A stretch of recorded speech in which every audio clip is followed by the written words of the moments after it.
Hello one and all, welcome back to the channel, Cormac on Cars, and welcome to my other social media pages like my Instagram and my Facebook as well, but mainly my YouTube channel, Cormac on Cars. Today it's all about the car that I want to buy. It's of course the Rolls-Royce Phantom. You know, for ages I've been banging on about this car, and I've got one here today on behalf of AW Limbs.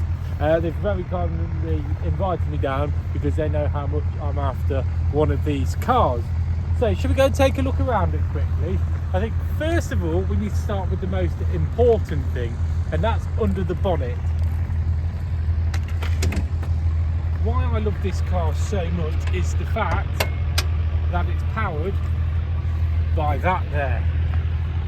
Now, if you don't know what you're looking at, this is a 6 3/4 aluminium block V12 Rolls-Royce's engine. Now the Phantom was originally designed to go like the wind with a 9 litre V16. That was one of Rolls-Royce's well, what's the word I'm looking for, test or demonstration engines, but instead they fitted a marvellous, simply heart-wrenching, you know, 6 3/4 aluminium block V12. So let's get in and take it for a drive to see why I want to buy one of these Phantoms. As you can see, I've got a big smile on my face because we are now behind the wheel of a Phantom. Now, this is a car that I've been after for a long time. For me, the Phantom is the pin-up picture car I had on my wall. I have been toying with the idea of getting a Bentley Continental GT, and as much as the Continental GT is a lovely, fabulous car, it just doesn't have that wow factor or pizzazz for me as the Phantom does.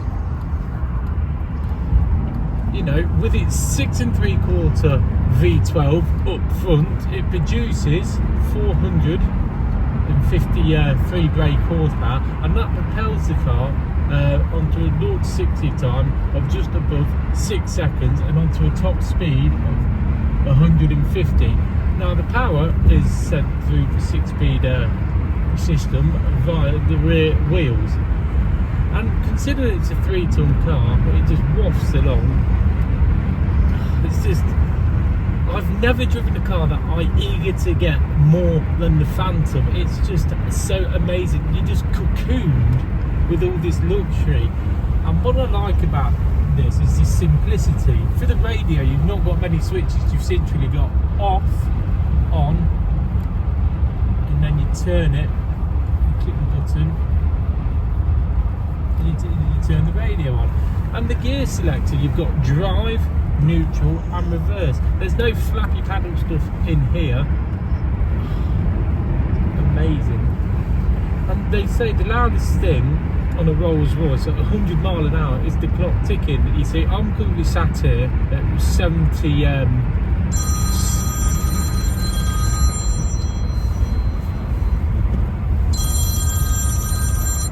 I'm currently sat here at 75 in an 80, and I've still got 80% of the engine's power in reserve. That's just how good this car is. And I'm really considering, I just want to buy one of these so much now, and I think the time has finally come to get one. You've got the cruise control here, so you can drive it there. You've got your lock-in, that locks and unlocks. Radio, you've got your great sound system, and I just love the clock. There's no digital clock really on this.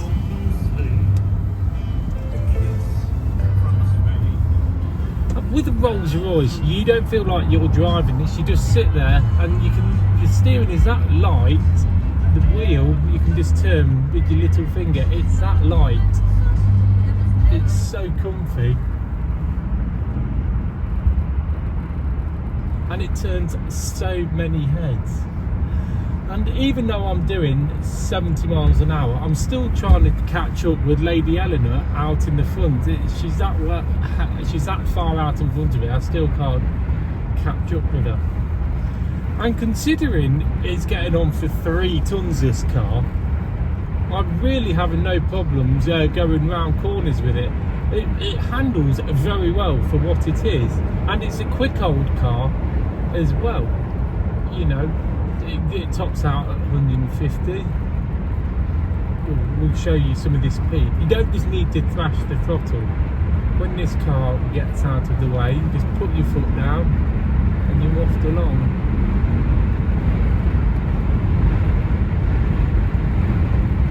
And you don't even realise you're going that fast in it.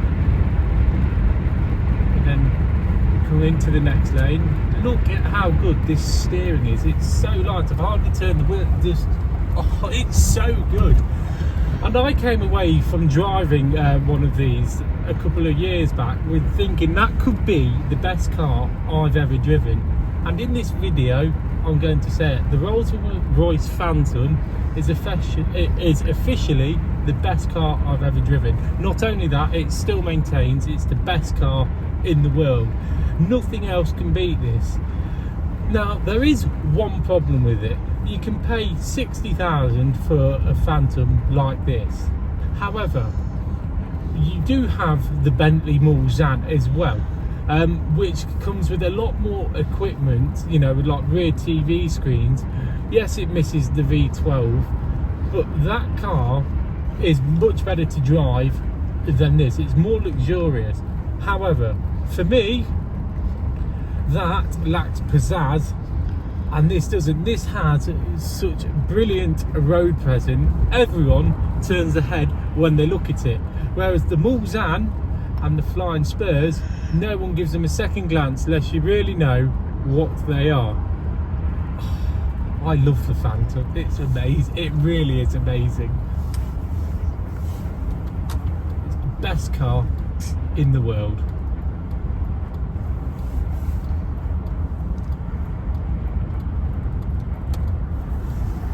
The seats, it's so comfy, but it's so simplistic. It's so simple, this car.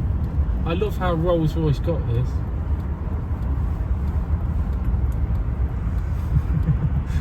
Everyone loves it, you see.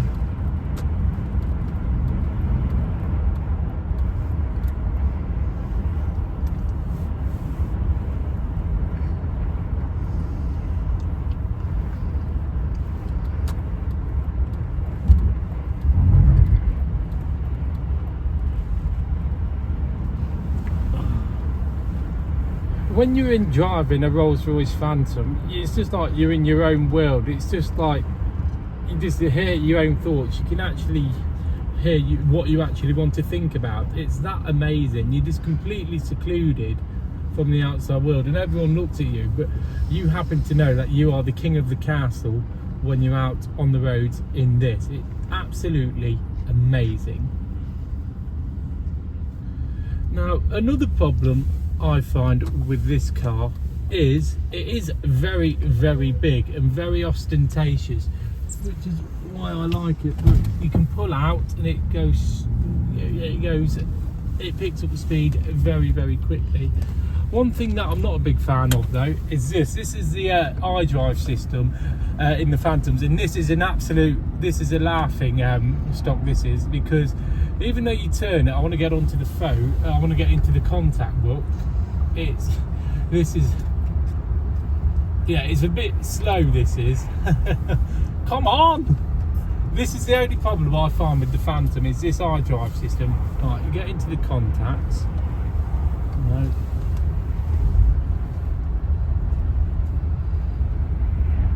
It's funny, this. No. And then you've got to pull down. We want entertainment. Put the TV screen on. He abused a lot of people. Put the radio on. No, I don't want that. You see, this is the problem with this. It's so hard to use. So he didn't know how serious it was, but he certainly knew it was some form of sexual harassment. But there's always been the position that nobody seems to know anything about it until very late on. Yes. And I think that's a very important thing that we're trying to understand. And when you started doing your research, did you get a sense of how... Anyway, you can see how hard that is to use. That is the only downside with this car.